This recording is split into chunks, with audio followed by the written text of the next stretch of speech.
Iran এখন আর যেন তেন কোনো সাধারণ সুইসাইড ড্রোন বা প্রথাগত রকেট দিয়ে হামলা চালাচ্ছে না। ইরান এখন তাদের নতুন স্ট্র্যাটেজি হিসেবে ফাত্তা-2 হাইপারসনিক ওয়াটার গ্লাইড মিসাইল এবং অতি বিধ্বংসী খাইবার শেখান ব্যালিস্টিক ক্ষেপণাস্ত্রের মতো মহাবিধ্বংসী মরণাস্ত্র দিয়ে কুয়েত ও বাহরাইনের বুকে আঘাত হানছে, যার ফলে আমেরিকার বাঘা বাঘা দুর্ভেদ্য পেট্রিয়ট এবং প্রায় $1 বিলিয়ন দামের থার্ড এয়ার ডিফেন্স সিস্টেমগুলো ইরানের এই কোনো কিছুকেই আর মাঝ আকাশে আটকাতে পারছে না।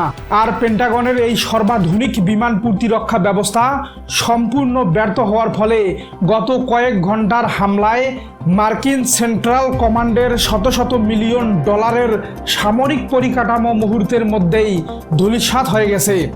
কুয়েত ও বাহরাইনে থাকা যুক্তরাষ্ট্রের সবচেয়ে সুরক্ষিত সামরিক লজিস্টিক হাবগুলো এখন দাউ দাউ করে জ্বলছে। আর বাহরাইন সরকার পরিস্থিতি পুরোপুরি সামাল দিতে না পেরে সারা দেশে জরুরি রেড অ্যালার্ট সাইরেন বাজিয়ে লাখ লাখ নাগরিককে মাটির নিচের বাংকারে আশ্রয় নেওয়ার নির্দেশ দিয়েছেন।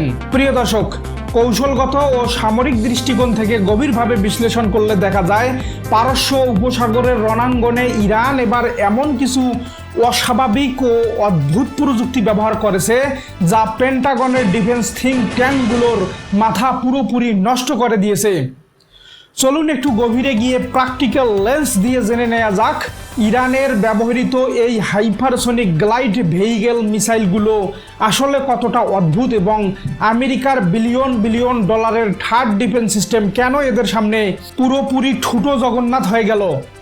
সাধারণ ব্যালিস্টিক মিসাইলগুলো আকাশে ওঠার পর একটা নির্দিষ্ট ধনুকের মতো বাঁকা পথ ধরে নিচে নেমে আসে, আর আমেরিকার আধুনিক রাডারগুলো আগে থেকেই হিসেব করে ধরে ফেলে এবং মাঝ আকাশে ধ্বংস করে দেয়। কিন্তু ইরানের এই ফাত্তা-2 হাইপারসনিক মিসাইল সম্পূর্ণ অন্যরকম এবং অস্বাভাবিক।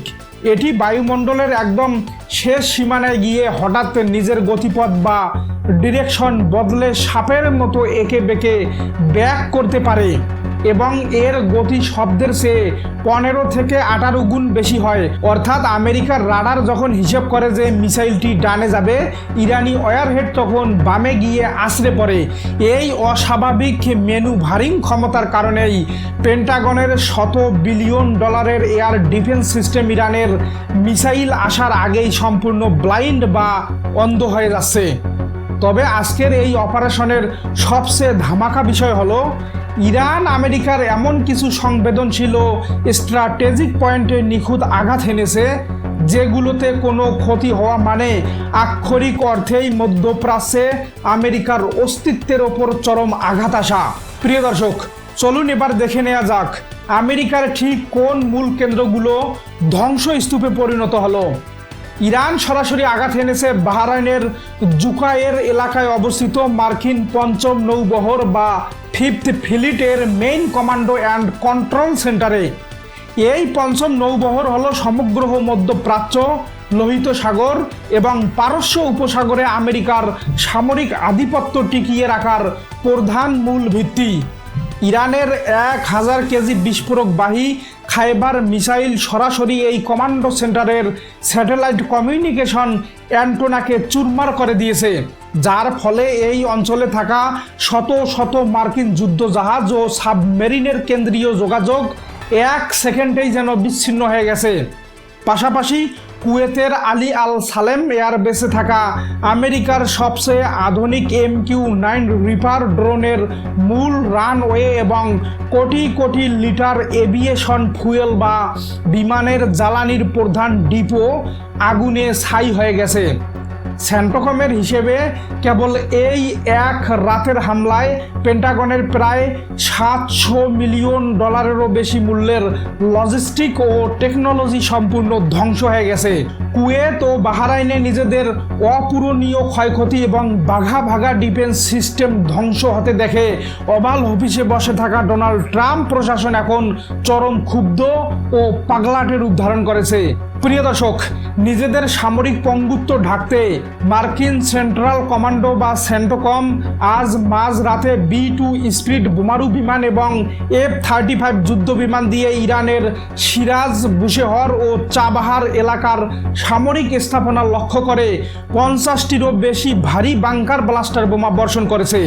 পেন্টাগন বুক ফুলিয়ে দাবি করেছে যে তারা ইরানের লঞ্চ প্যাড গুড়িয়ে দিচ্ছে, কিন্তু বাস্তব সত্য হলো ইরানের শত শত ফুট গভীরে থাকা আন্ডারগ্রাউন্ড মিসাইল সিটিগুলোর উপর ট্রাম্পের এই বোমা বর্ষণে বিন্দু মাত্র প্রভাব পড়েনি। উল্টো ইরান হুমকি দিয়ে জানিয়েছে আমেরিকা যদি এই বিমান হামলা বন্ধ না করে তবে আগামী 24 ঘন্টার মধ্যে তাদের ভারী মিসাইলের পরবর্তী টার্গেট হবে মধ্যপ্রাচ্যে থাকা বাকি সমস্ত আমেরিকান সামরিক ঘাঁটি ও তাদের মিত্রদের তেল শোধনাগারগুলো।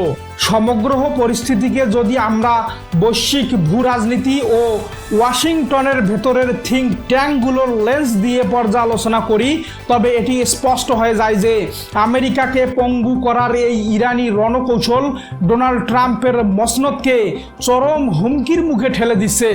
প্রিয় দর্শক, আজকের সবচেয়ে বড় এবং $মিলিয়ন প্রশ্ন হলো কুয়েত ও বাহরাইনে মার্কিন পঞ্চম নৌবহরের যোগাযোগ ব্যবস্থা সম্পূর্ণ পঙ্গু হওয়ার পর ডোনাল্ড ট্রাম্প কি শেষ পর্যন্ত নিজের সম্মান বাঁচাতে যুদ্ধ আরও বাড়াবেন, নাকি মধ্যপ্রাচ্য থেকে নিজেদের তল্পা গুটিয়ে সেনা ফেরত নিতে বাধ্য হবেন?